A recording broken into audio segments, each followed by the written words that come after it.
This one is from Mike. Mike says, I keep hearing about I bonds. Are these a good investment option? I bonds have certainly gained in popularity in recent months after a pretty long spell of not being talked about at all, really. So an I bond is a bond issued by the U.S. federal government, and it pays an interest rate that's tied to inflation. Obviously, the last decade, we've had really, really low inflation, so these haven't been appealing to most investors and retirees. When inflation has really spiked over this last 12-month period, and we're seeing 7, 8, 9% numbers both in inflation and therefore what I bonds are yielding, this becomes really interesting because banks aren't paying 8% on your cash savings.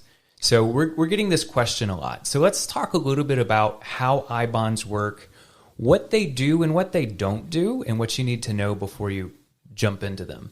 A couple of things that I think are really important to understand about I bonds is, first of all, yes, they are tied to inflation, but there are two components of the interest rate that I bonds pay. The first one is a fixed rate.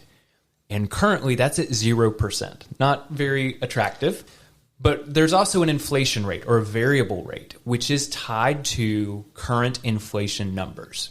So right now, the composite interest rate for the inflation number is about 9.6%, which is very, very attractive compared to what most banks are paying. But that is a variable rate. Mm-hmm. So one misunderstanding I have encountered with a lot of people asking about I bonds is they're thinking this is like a CD. Mm-hmm. If I can go get a 9.5% I bond and that's locked in for some period of months or years, whereas that actually is only a 6-month rate from the government. It's about 4.5% every 6 months, and then we'll see in November when they reset based on what inflation is. And none of us are rooting for inflation to stay up at 9% long term. So hopefully the I bonds will also come down in what they're paying. But if I have a variable rate, it's 9% plus. Why don't I just take $1 million, stick it in that, and get 9% while the getting's good? Why wouldn't I do that? Well, absolutely. If you could, I think that would be a great move. But that brings us to another part of I bonds where there's some limits to how much you can purchase, and it's actually really low, Charlie.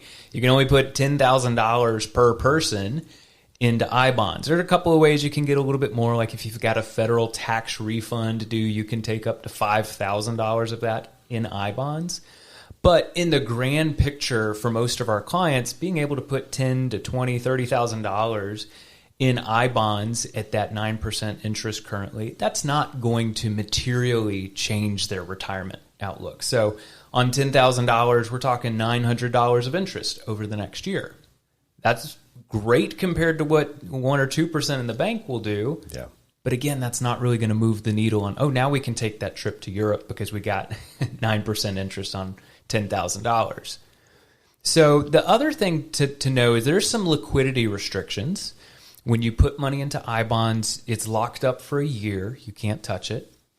And if you pull it out within 5 years, you forfeit the last 3 months of interest. So kind of like a CD where there's that early withdrawal penalty. It's not huge. So if you needed to pull money out in 2 or 3 years, you still benefited from that higher interest rate. But make sure this is money, if you're putting $10,000 in it, that you can not access for a year at least or a couple years. The other thing to think about, and this is just the logistics of how you purchase I bonds, a financial advisor can't buy I bonds for you. That's why you haven't seen them in your portfolio if you work with an advisor. A bank can't purchase them for you. You have to, as a taxpayer, go to the Treasury's website and do this yourself. And this might not come as a surprise to some of our listeners, but the U.S. Treasury's website is really outdated and very cumbersome. Shocking. Right. I heard it described if the Department of Driver Services had a website that you had to use, it would feel somewhat like this. So what I'm hearing is it a good investment? Obviously, it depends. Is the return right now good? Yes. Is it material to your overall success? Very unlikely. if you want to take the time to go to the Treasury website, purchase your $10,000 worth of I bonds, it's not a bad thing to do. It's probably just not going to move the needle a whole lot for you. Absolutely right.